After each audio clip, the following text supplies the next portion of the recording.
Hi, I wanted to come on and spend a few minutes with you. I'm Michele. Think positive thoughts. How does that make you feel? Especially if you're in a negative place. Now, on the surface, I get it.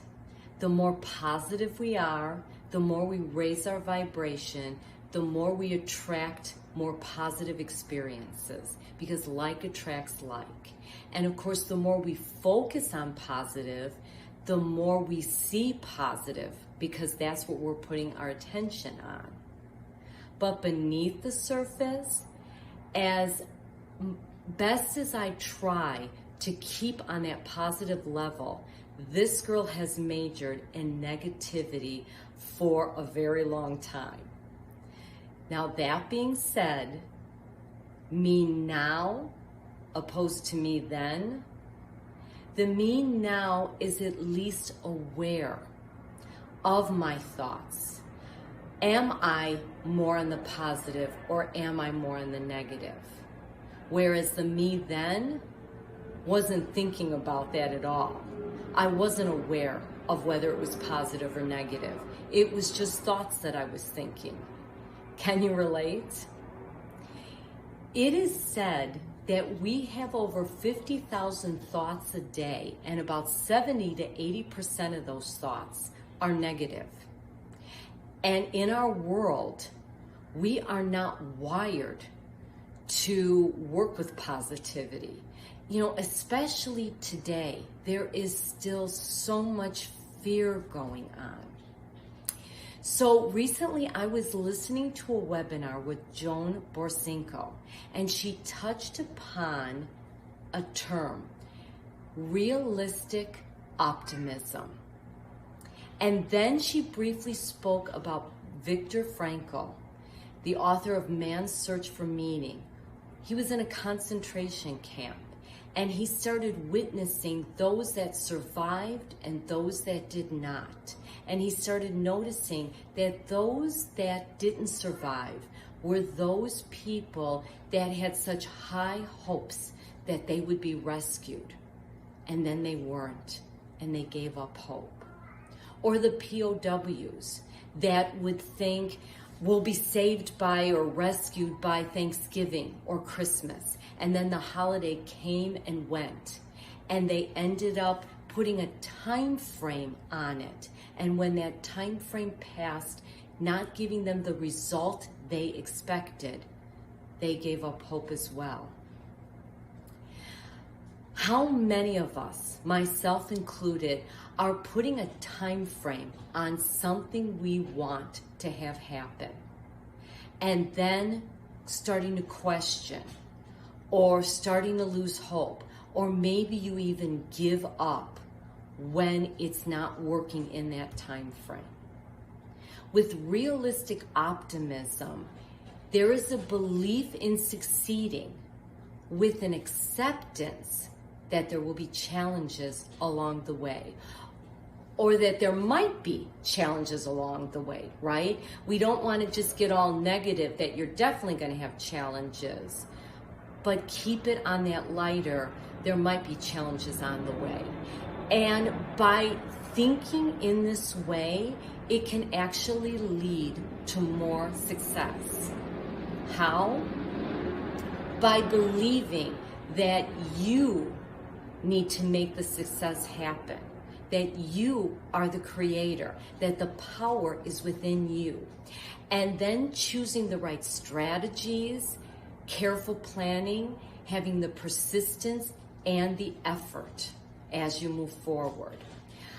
There is preparation in what obstacles you might face, so that you have a plan, that you develop a plan on overcoming them. Do you find this theory refreshing? Does it even give you some hope? With realistic optimism, it helps us to accept that there are things we can't control. And guess what? Haven't I talked about that? That the only thing we can control is ourselves. For me, it helps me to trust the process. That things might not work out just as we want them to, or in the time frame that we want them to, but they will work out in the way that they're meant to and for our highest good.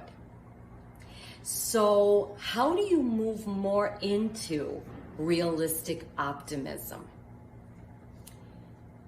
Some steps to take here. So first, what are you looking to accomplish? Set up what you want to do. You know, whether it's maybe find a new job or start a new career or lose weight or maintain the weight loss or start a new business. What are you looking to accomplish? Then two, you want to think about what obstacles you might face along the way. But be realistic about the obstacles too. Don't go all negative or all crazy. Be realistic.